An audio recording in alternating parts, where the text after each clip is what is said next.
In the first part, we understood why this book exists.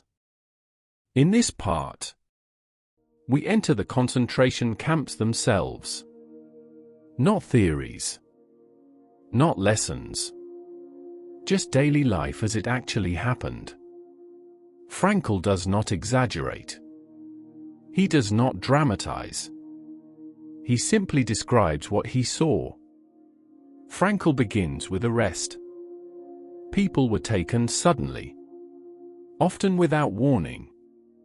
Families were separated.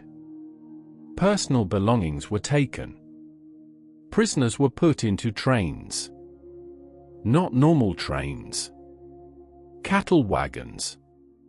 They were overcrowded. There was almost no air. No food. No water. People did not know where they were being taken. Days passed inside the wagons. Fear grew stronger. Hunger began early. During this journey, Frankl noticed something important. People tried to convince themselves that the situation might not be so bad.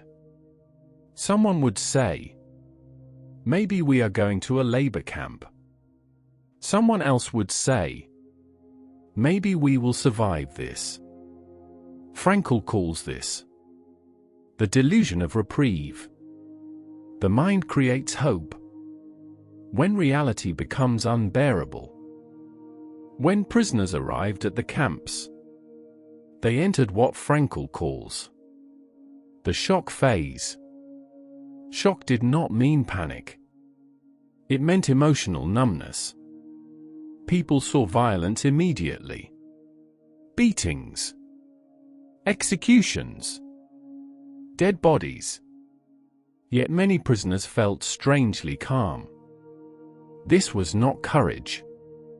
It was the mind protecting itself. Frankl explains that without this numbness, many people would not have survived. The first days, shock created distance between the prisoner and the horror around him.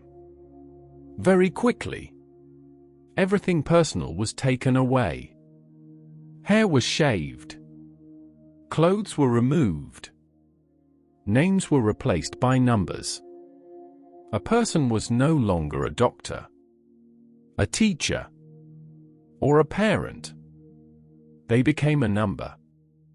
Frankl describes how painful this was.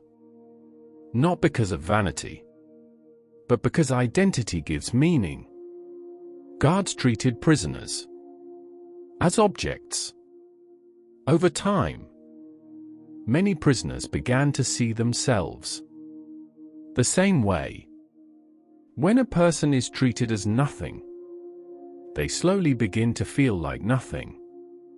Daily camp life was defined by three things: hunger, cold, humiliation. Hunger was constant. Meals were small and never enough. People talked about food endlessly. They imagined recipes. They dreamed of meals. Cold was severe. Prisoners wore thin clothes in freezing weather. Humiliation was intentional. Guards used cruelty to destroy dignity.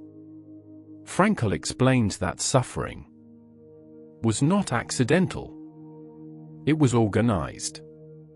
The goal was not only physical pain, but psychological destruction.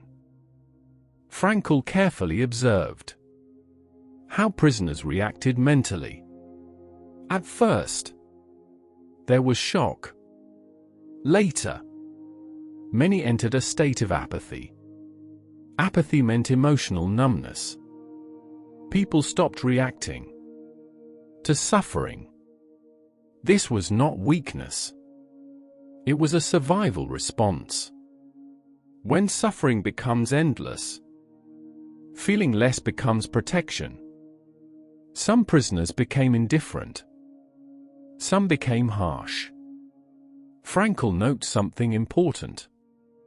Suffering did not make everyone better. It revealed character. The camp did not change human nature. It exposed it. This was everyday life. Inside the concentration camps. Not constant drama, but constant deprivation. Hunger. Cold. Loss of identity. Emotional numbness. In the next part, we will go deeper. We will look at what happens to the human mind when suffering lasts too long, why some prisoners lost the will to live, and why some did not.